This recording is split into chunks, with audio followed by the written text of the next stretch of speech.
What's up, everybody? My name's Mike Sjogren, here with my co-host, Emmanuel Pani. We're part of a group of specialized real estate investors you've probably never heard of. We didn't start with deep pockets or wealthy families, and we don't rely on 401ks, mutual funds, or traditional real estate investing. In fact, many of us don't even own the properties that fund our freedom.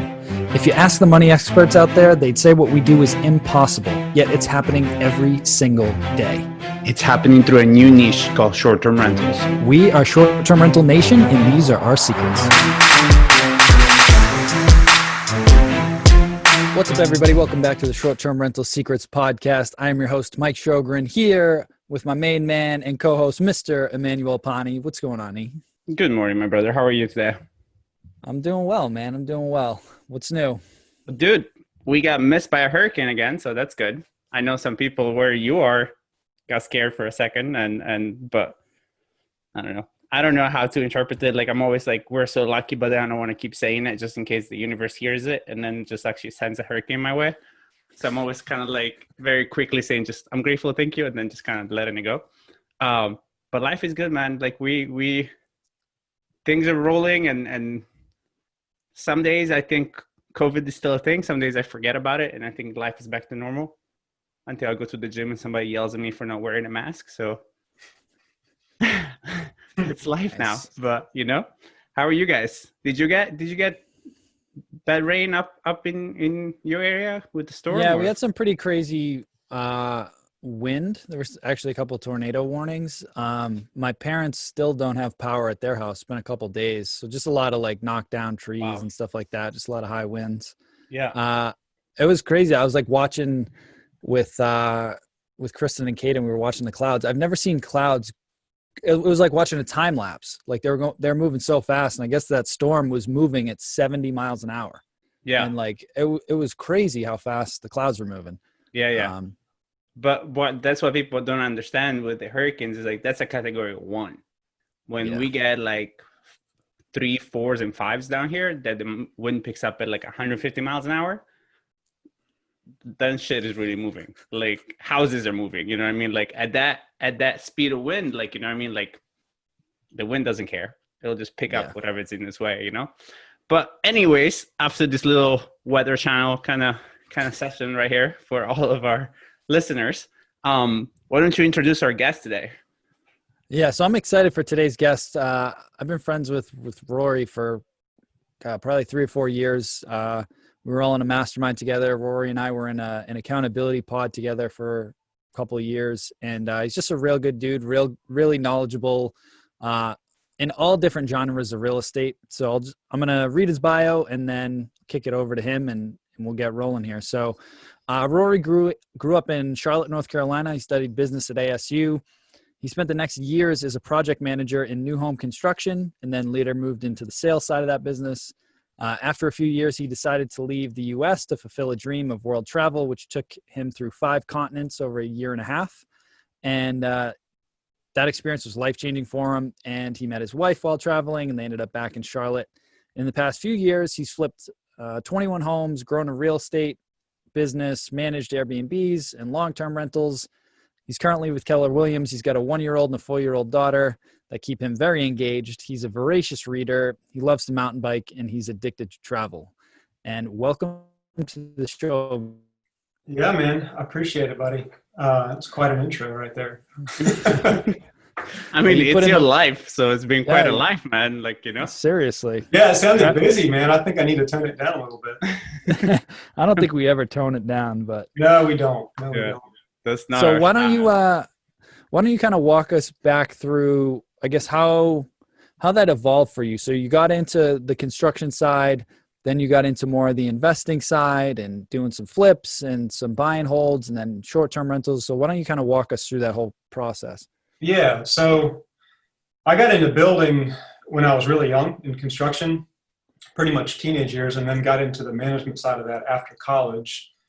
And that brought me into getting into my first investment deal. Pretty much how it is house hacking before house hacking was a thing back in 2006. Renovate the home, bring the roommates over, refinance it, bring them with me, buy another one, keep doing that. So I was basically house hacking for about 3 or 4 years, and then eventually got my general contractor's license, just figured it was good to have. And then I got my real estate license in 2011. And that's when I left the country, right when I got the license, which was interesting because I kept having to update my license while I was overseas, and I had no idea, when things were due and all this other stuff that was getting me into trouble. But when I got back with at the time, it was before I even got engaged to my wife, but we were living in China to finish things out of that world travel trip that I had, and got back 2013. And I just pretty much decided that I think Airbnb started in 2010 or 11. You could probably correct me on that. I think it's 2008. Okay. Oh, wow. Yeah. So it started, I think it started becoming more known in 2011-ish. And I don't know if you guys are familiar with the website Couchsurfing. It was basically Airbnb, but free. Yeah. People would stay on your couch. You would host travelers. It was a very traveler network. That is actually how I met my wife. She was a host. I stayed on her couch for free in Siberia, of all things. I don't want to get on the rabbit hole of this story, but at the end of the day, she was a host by heart. She wanted to do couch surfing at our house when we moved back to Charlotte in 2013. I was like, I don't know. I was busy. I was like, I just don't know if I want to have a bunch of people out on my couch. But we had a basement home, and I had known about Airbnb, but I never used it when I was traveling. Because I was a broke traveler. I was just, couch surfing was pretty much it. So we basically started hosting people at our house in the basement on Airbnb. And that was pretty much the start of my world into short term, because no joke, I didn't pay my mortgage technically for like 3 years because Airbnb was paying it. We only hosted probably 6 to 8 months of the year. It was very easy because it was a completely separate space from our living area. And we actually enjoyed it.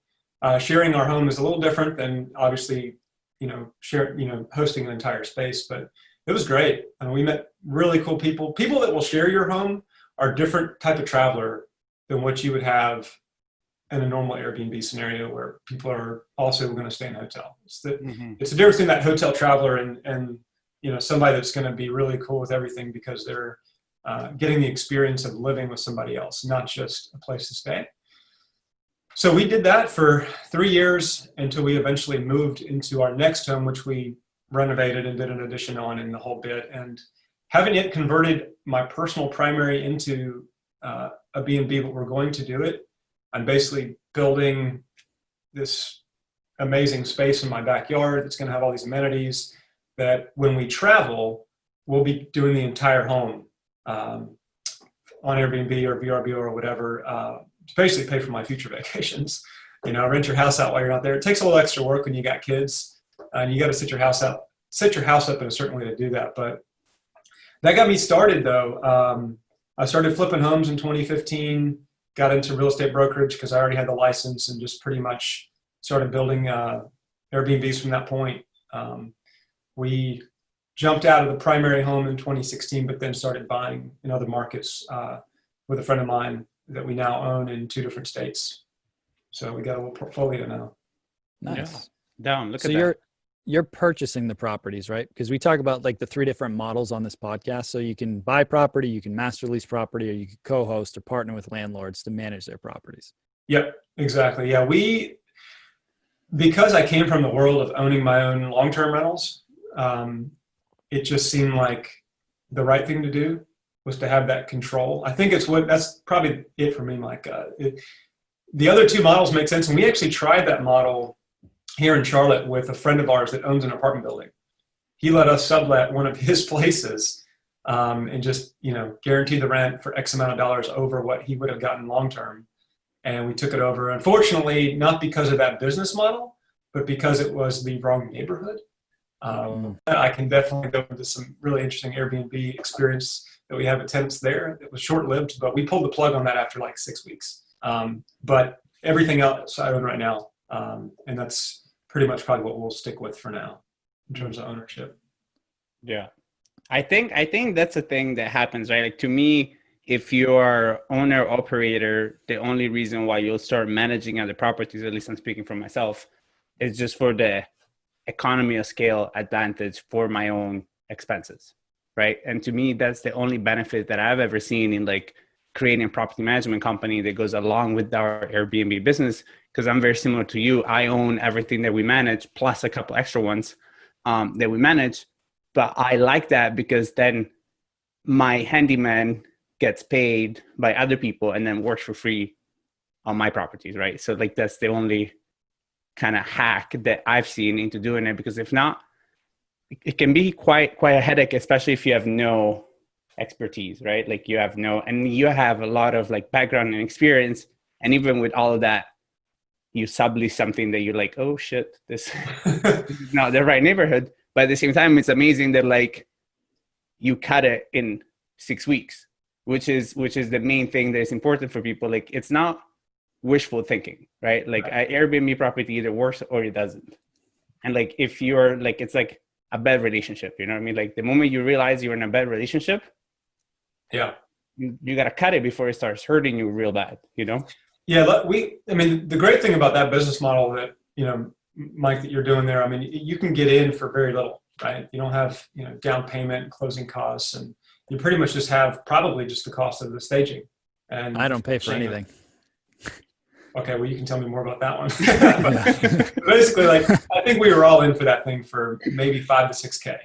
And my wife owns a staging business, so we even had discounted stuff there. Some of the stuff we could either borrow or sell back to their company.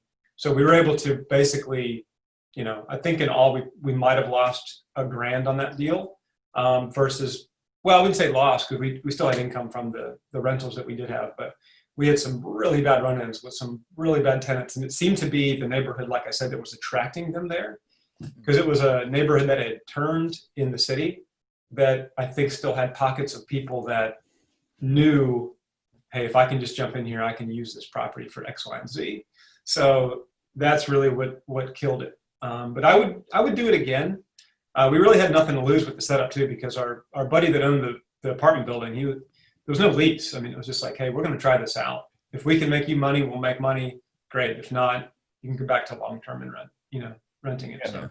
Yeah. See, I like the co-host model because when I got started, I just didn't have cash to even pay for anything. So I just partnered with landlords. If they were making $2,000 a month and I could make them $2,500 or $3,000 a month and still make myself a bunch of money, it was a win-win all the way around. So they'd invest for all the furniture and everything like that. So that's why I like that model, because I was able to scale it quickly because I wasn't limited by capital. Yeah. And as long as you get good results and you have good properties in good areas, it was a home run. Mm-hmm. And I remember, you know, when you and I were, you know, masterminding around expansion opportunities and things like that, one of the things that I was very impressed with was how you assessed potential opportunities. And you had it like very dialed in for what criteria you were looking for in what markets. And from an economic standpoint, I felt like you went a layer deeper than a lot of people do. So I don't know if we want to kind of talk about that, like your mindset around identifying the right market and the right property type in certain areas for you for a short-term rental. Yeah, Mike, I'd love to speak on that, man. Some of that's changed a little bit too for me over the last year from what we've seen and studied for what we own and what we did own and what we own now and what we're looking for in the future. In terms of profitability and occupancy, right? Well, nightly rate and occupancy determines your profitability, but there are definitely things that affect that. So getting back to what I was saying before, if you want me to speak on that, to me, making sure you're in a market that has a big enough population that it's not just going to be tourism only, and you get some spillover from people that are just coming to the city to visit family or friends, or they're driving through, you know, on the interstate, and they're just going to be over for a one-nighter. We do nightly. I don't do this 2 and 3 night minimum stay. I realize it's more management, but we don't, you know, our tenants, guests are paid in cleaning. So we make money on the cleaning. So we do everything nightly. But we look at markets that are going to have a good base of people there that are going to, I'll get like Charlotte, for instance. Not everybody comes to Charlotte for tourism. I don't own here right now. I did host here. But, you know, it does get some tourism. There's a lot of events and concerts and ball games and stuff like that. But the nightly rate's a little bit lower. So you're going to get the highest nightly in, you know, tourism markets, as you know. But on the shoulder seasons or the off season, aka the beach, unless you're in Florida, right? You're going to have, even in, Florida in the summer, right? You're still going to have occupancy, but it's not going to be That's high, yeah. yeah, unless you're near Disney, right? Like if you're in Orlando, it's a little different, which I've looked at that market too. So we're looking at that. We look at type of property. Is it studio, 1 bedroom, 2 bedroom, 3 bedroom, and 5+? And this is where it's changed for me, because we used to think, 1 bedroom was the best because you could get a very small property, let's say like 600 square feet, and be up and running at a very low cost per door. So I look at it like multifamilies at a cost per door on an Airbnb turnkey basis. Mm-hmm. So as an example, like in Savannah, for the most part, cost per door down there is about $300 to $350 a door. Charleston, you're looking at like $400,000 to $500,000 a door, and that could be anywhere from a 1 or 2 bedroom property. So we were looking at multifamilies too instead of single family, because it's you're spreading your overhead. We've got a 5 unit in Savannah that we pay for 1 internet service, and we can just boost it across the whole property, just like a hotel would, right?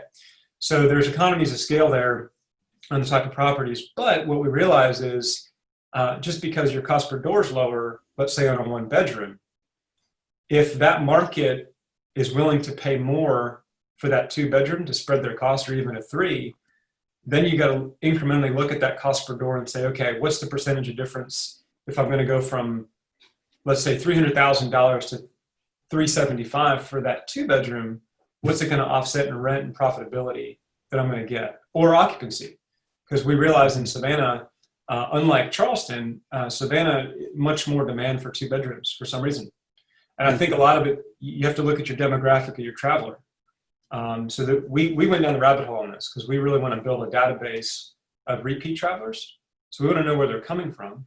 And this is kind of going off on a tangent too, but we analyzed, we went back on every single guest that stayed with us over, let's say, 2 or 3 years. And we said, okay, did they come from, Charlotte, Atlanta, New York, Miami? And we just figured out where those top 5 markets are.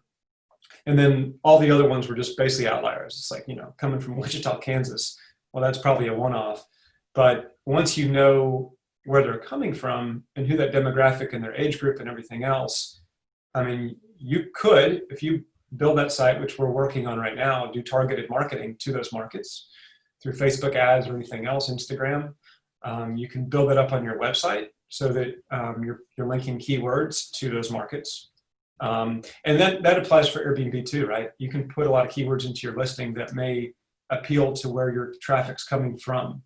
So Savannah luckily Savannah and Charleston actually pull quite a lot all over, just like some markets. But as you know, there's other markets that are very regional only, like for instance, the Southeast or even in that state. It doesn't make them a bad investment. It just means you really just need to know where those people are coming from and why they're booking with you. Like, what's the draw? Yeah. So we really Airdna to kind of get this data, or is this just past experience of just you knowing where your guest comes from and just having a good like CRM system, or how does that work for you? Yeah. So when we're trying to acquire, we're looking at cost per door, size and type of property, and all the other things that make that property desirable in terms of the location. Not just like location within the city or what's close by walkability wise, right? But when you're trying to figure out which markets to go into. So I'm looking at it just like a multifamily investor. But to answer your question, we do use Airdna, not the free version. We'll use the free version just to like broadly look at different markets. But when we finally say, okay, we're going to invest here, we'll get the zip codes, on Airdna, which are a little bit cheaper than that, Airdna was like super cheap 3 years ago, and now they got, I guess so much traction with it that it got expensive. But we do that, and then there's nothing better than the real world data. So we'll go through and we'll actually study our competition on Airbnb and VRBO and others that look at, we call them the operators, right? If you look at, 100 Airbnbs, there might only be 10 or 15 actual operators there that are owning. They're either playing the game at the highest level on one unit, or they may own multiple. But if they don't have at least 10 or 15 reviews on that listing, it's probably irrelevant what their calendar says, because they're not reflecting our competition. They're not reflecting the mom and pops. So we want to know how many mom and pops there are. A great example is the Outer Banks. If you go on the Outer Banks in Airbnb right now, it's crazy. I think there's like 2 operators there. But that was a market we looked at. It was like, cool, it's a beach market, blah, blah, blah. But then you realize it's got a heavy off season, which is really hard to get a draw at. Cleaners are probably going to be a challenge. HVAC, repairmen are going to be a challenge out there. Like all that, those things detract from it. But somebody could go in there and probably crush it if they don't mind just taking 6 or 9 months of income for the year, because almost nobody's an operator out there. So we look at that. We look at, when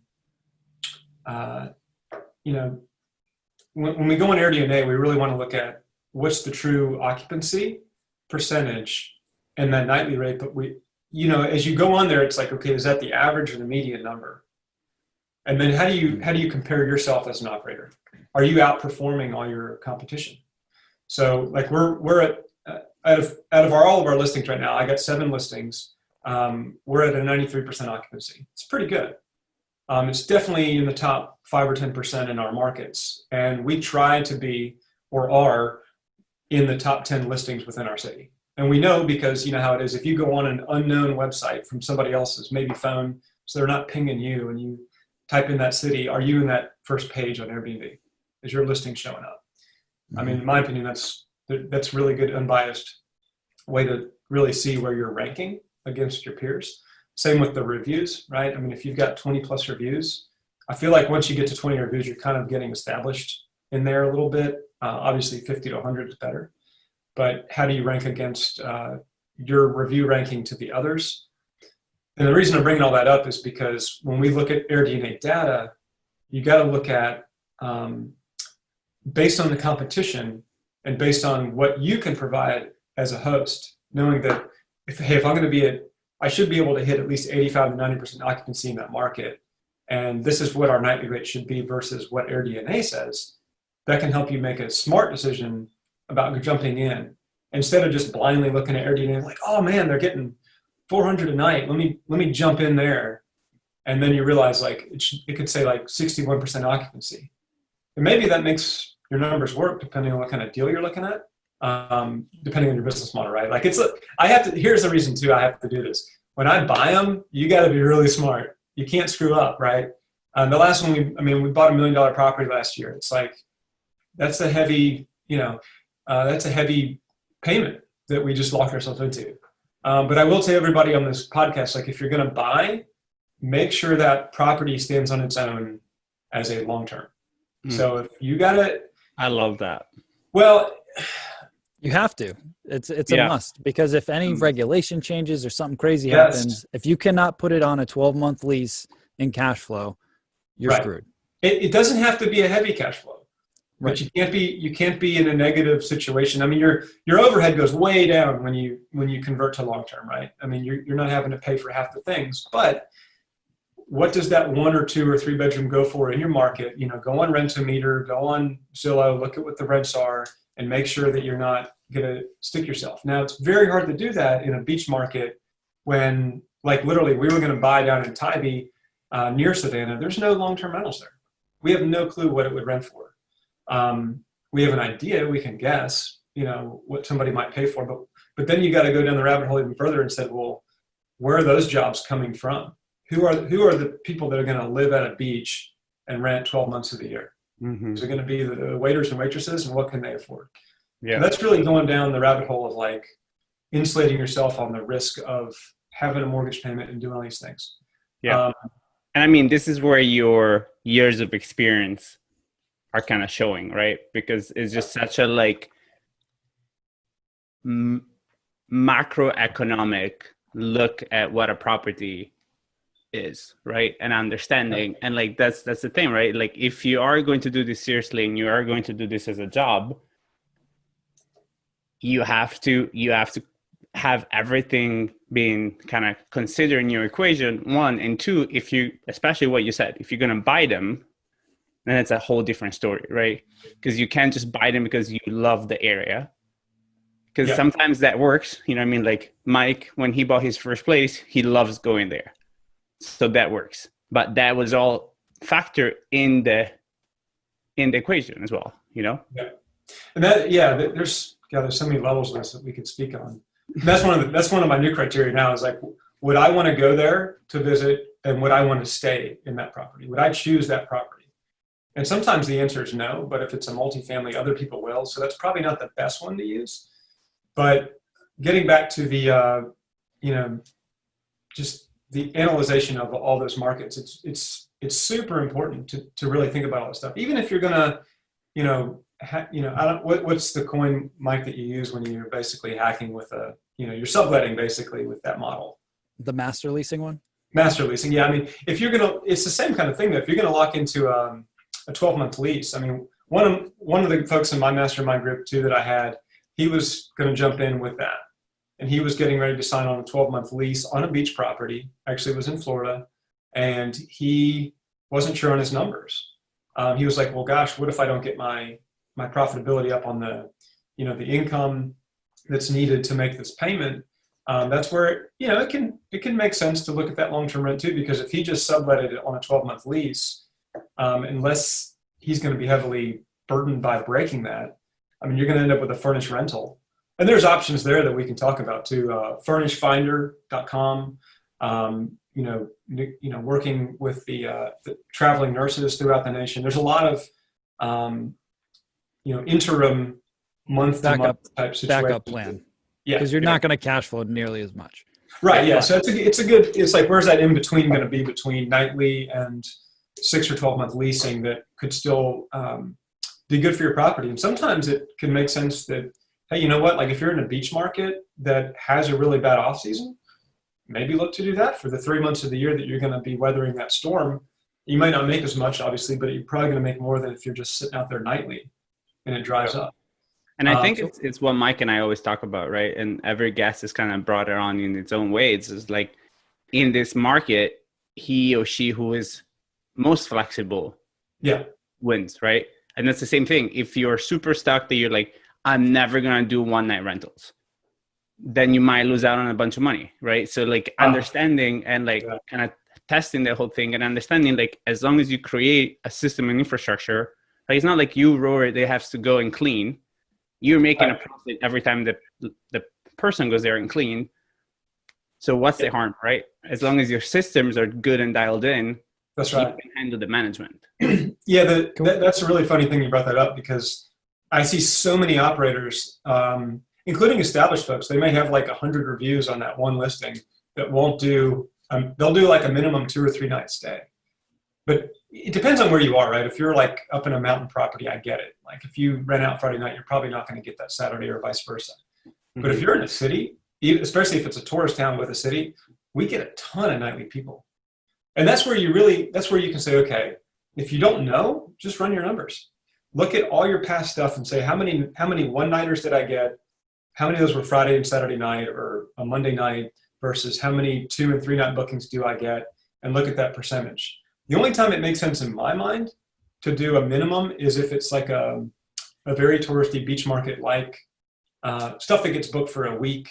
You know, if somebody needs a week vacation and all these families are coming down for a minimum 7 and you're nightly and that person just booked a Saturday night or a Wednesday night, nobody's going to stay with you for 3 days, move out and come back. So you probably are shooting yourself in the foot in some of those markets, but we're not in those markets right now. So I haven't really gone down that path where it's made sense to change that, but we know we're head and shoulders over a lot of our competition on some of these properties because our competition has that minimum. And there's other things that they may do, obviously you can look at your cancellation policy or your cleaning fees and all these other things that your competition in that market. Like, what do they offer? Like, here's an interesting thing. We figured out if you add a hot tub in the mountains, like I'm going to use North Carolina as an example because those are the ones I actually studied. It may be different out west in Colorado or something.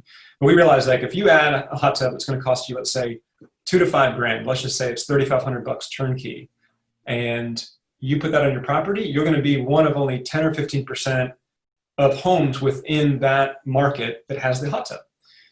And if you do, I actually studied all the ones that had the hot tub and how often they got booked and what their nightly rate was. And I knew that within basically, I think it was a 3 to 4 month payback, we would have revenue that would pay for that hot tub within 3 or 4 months. It was a no-brainer. Yeah. You know? Fact. I went to North Carolina to ski back in February when we could still travel. And skiing here? I'm just kidding. Yeah. But I did the same thing, right? Like our thing was we're going in the winter. One of the requirements from like my group, everybody was like, we want a hot tub. Yep. So we're literally like, if that wasn't there, we just didn't do it. But That's right. I love, man, like, and literally hats off to you because like, it's amazing the amount of research that you have done in really like understanding your market. And it reminds me of we went to one of the masterminds, I think it was like up in Montreal, and there was this multifamily investors, and he blew my mind because he was like, I know by the mile from my place how much the rent kind of changes. Right. Like I know if I go 2 miles this way or 3 miles this way or 5 miles this way, I know how much I can get. And like this is like the little things that really kind of make a difference in understanding, hey, this is working, this is not working, and why, right? Yeah, it sounds like a lot of work, but it might take you, it doesn't take more than a couple days, right? Like you're on there for a few hours and I put it all in a spreadsheet and I rank markets like that. I know every single market pretty much in the Southeast. I mean, I've analyzed it all because I don't want to drive more than 6 hours to something that I operate in yet. We are just now testing out now that we've handed everything over finally to somebody that's, we've got systems, but now we have a full-time, person that's on payroll basically.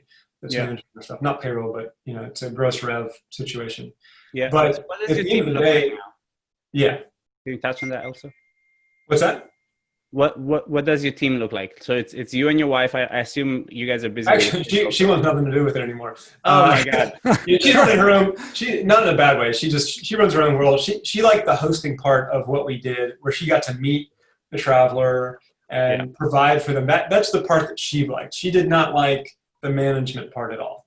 Yeah. So when we started buying in other markets and operating entire places, she got out of it and did her own thing, which is fine. I mean, she helps me with the design though. So when we acquire, like that's one thing that we are super unique in our space. And that, again, like that's a whole nother rabbit hole conversation that we can talk about. But if you spend that extra, it's not about, like we turned that one that we did the master leasing on too quickly. Very bland, very quick. And because of, I think our profitability also was affected. I know that it really attracted a different tenant, but maybe it did. So the ones that we just finished up renovating, we spent a lot of time, accent walls, details, all these different unique furniture pieces. I mean, we drove just to find certain pieces of furniture to put into that place. But at the end of the day, like that goes a long, long way. If you can make your place super unique, people are like, oh my God, I just scrolled through 15 or 20 listings. This one's amazing. It just looks so cool. I want to stay there. And then people don't even care about your location half the time. They just want the experience. And that's what it's about. What were you wanting to ask me? I kind of asked about your team because you were kind of bringing it up. Yeah. So the way when we started buying, it was basically me and a partner. His wife works with my wife on a staging business. So when we acquired, they were helping us with design and the staging piece and furnishing everything. And then once we got it rolling, it was basically just me and him managing it. So we have a ton of systems, a ton of apps that we use. And like, we definitely took that to another level that most people you guys probably do it, but I would say everybody I've talked to probably doesn't have as many systems in place as we do. So we have a lot of visibility, and we have to because none of it's local for us. We don't want to hop in the car, and we don't ever have to hop in the car to go do anything. But at the end of the day, I've got a real estate assistant I hired about 6 months ago. She's helping me with not just the short-term rentals, but also just everything I'm involved with, my flips and real estate brokerage and multifamily apartments and all the other stuff that I got going on, and personal stuff just because I can't handle it anymore. So that's been great. So she's kind of part-time with it. And then we recently literally just handed the keys over a week ago to another operator who was in the bulk of the city that we're in. He's got, I think, 14. We gave him 8. So he's going to be, we have like a really interesting tiered structure though. So it's not like some of these turnkey management companies that take, let's say, 18 or 20%. We have him set up based on performance, for occupancy, for reviews, for speed of getting back with people if he drops the ball on something or if there's like a major hiccup. So there's a bonus structure tied to it. My partner put it together. Like if you think my demographics are involved, like you should see the spreadsheet that you created that it assumes his payout. But it's a very good payout structure that incentivizes him because we just gave him like really high rev properties and he's got a bunch of them, right? So he's going to make a good thing, and we gave him the systems. So he's going to have a whole lot less time in it than your average manager probably would. That's going to be, sitting there, doing stuff on the Airbnb app or something like that. So it works out for us from a profitability perspective, but also offloads all that time. But like I said, he's fresh out of the gate. We can only see his past performance, but we've committed. If he fails, we'll give him 2 to 4 weeks. If he fails at it, I don't think he's watching your podcast, Mike. I think I can speak freely. We'll hire somebody else, right? Because we don't want to be. It's just like anything else. If you own multifamily apartments, for instance, do you want to be a landlord and get a call every time there's a toilet issue, or do you want to be an investor and go acquire more and grow your portfolio? Because you will get burnt out. You'll get burnt out in this business. I don't care what business you're in. You have to work on the business, not in the business. You got to be an operator. So 100%. That's been heavily focused for us, but we knew we had to bring our properties to where they had insulation from the market. So what that meant for us was we every property needed a minimum 25 reviews, close to a 5-star. That way we felt comfortable saying, okay, if this guy flops and ends up with like a few 1 stars, it's not going to kill us, that we can't recover from. And that's where we're at with it. Yeah. So for you guys now, this is good because we haven't really talked about this. And this is basically my model is partnering with landlords and running the property for them, right? So understanding, like if you are a co-host, whatever you want to call yourself, professional short-term rental host, looking to partner with landlords, I always like to say that there's a few different types of investors or property owners. You've got your vacation homeowners. You've got your do-it-yourselfer landlords that like to get their hands dirty and they like to keep control. And then you've got your entrepreneurs / investors that have cash flowing businesses already, and they're just taking profits, putting it into real estate to grow their wealth. Yeah. That's who I personally like to work with because they want to be hands off. They trust the model. They like seeing their check. They're not emotionally attached to the property. If I tell them, hey, we need to do this, and this type of upgrade, they're like, okay, fine, I understand. And as long as we perform and we set clear expectations like you're doing with this gentleman, like it's a win-win all the way around. But having clear expectations is huge. Like you have to lay that out. It is, yeah. And we're tagged on every communication. Like, well, as we're on this podcast, I can see stuff floating through that I'm like, okay, this one just came through. How long is it going to take him to get to it? So we're going to keep him on, parole for a while until I know like I can release the reins. Yeah. But are those systems the system that you gave him, right? Are those like readily available kind of commercial systems, or is this things that you guys have kind of made yourself? Like, do you use smart BNBs and I'll speak to that. And I'll just name them. Basically, we use IGMS right now. It's not as good as some of the other ones, but it's the cheapest. So now we use IGMS for pretty much all of our communications. It's got, the cleaning tabs in there. We don't have to call it cleaner. We can see when they show up. It syncs with Remote Lock. Are you guys using Remote Lock? It's I use Links, but it's similar.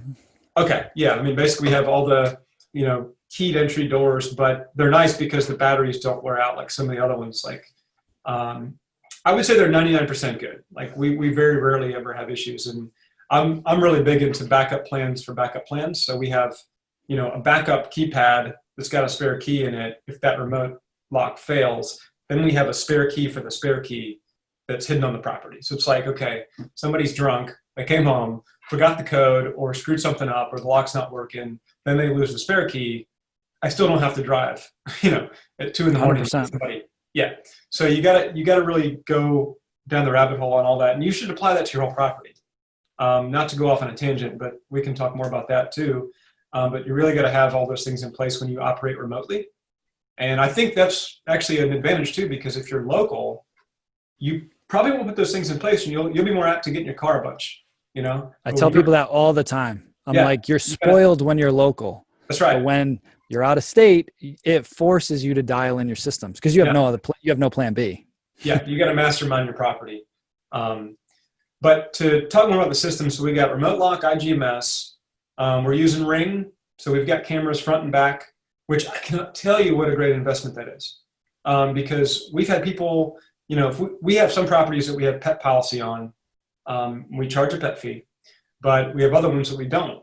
And guess what? Some people still bring, their animal. If we ever have an issue with damage or, bugs or anything else that was caused by that pet, we've got it all. We can just send that to Airbnb and there you go. There's your proof. Like this person obviously violated our property. Same with guests showing up. So to have that visibility and then give that manager that same visibility means they don't need to get in the car either, even if they are local. We can see if somebody screwed up, parking. We can see everything. We have Ecobee, which is like Nest for thermostats. So we had this. We just did this about a month ago because we had an AC issue. One of our guests set it for 62 degrees, froze up the system, which caused a snowballing review for the next guest that checked in and the AC didn't work because it was froze up. We had to blame it on the other guest. So we put smart thermostats in to basically do a 69-degree minimum, but we have visibility anywhere in the world of exactly what temperature our places are. And we can set it and control it and give that to the manager. We have, there's one more, I'm trying to think of it, but basically, it's just to the level of anything that they can touch or control, we want to be able to see, control, and have that visibility as well. So I don't have noise aware on my phone. My partner does, thank God, because he's the night owl anyway. I was going to ask you if you have noise aware. Yeah, well, we haven't had success with it though. It's really finicky. We did a test. So here's one thing that I'd recommend everybody listening to this. If you own property, stay in your property. Stay in it as a guest before you launch it to the world. Have a friend stay in it if you have time. Have them get a third-party perspective because they're going to see stuff you don't. But then stay in it at least once a quarter because there's stuff that's broken that you're not hearing about and it's affecting people's experiences while they're there. And you would never know it if they don't leave you that review feedback. So we make it a point to visit at least a quarter and stay in the different units as we go. But yeah, for noise aware, we tested it out. We have a duplex where we have units that are stacked. So noise is going to be an issue if you got upstairs guests being loud. So we would actually, one person would scream and the other person would be downstairs and see what the rating is. Or they'd just be talking really loud and see, okay, if it's this decibel, we know this is actually a party versus people are just talking loud. So you don't have a false alarm. So you really got to know your stuff too, to learn it, I guess, and figure out, the idiosyncrasies of how it's performing and when things are. I always recommend people just crank a TV super loud because I don't think it kicks in until 10, it has to be consistent for 10 minutes. So it minimizes false alarms.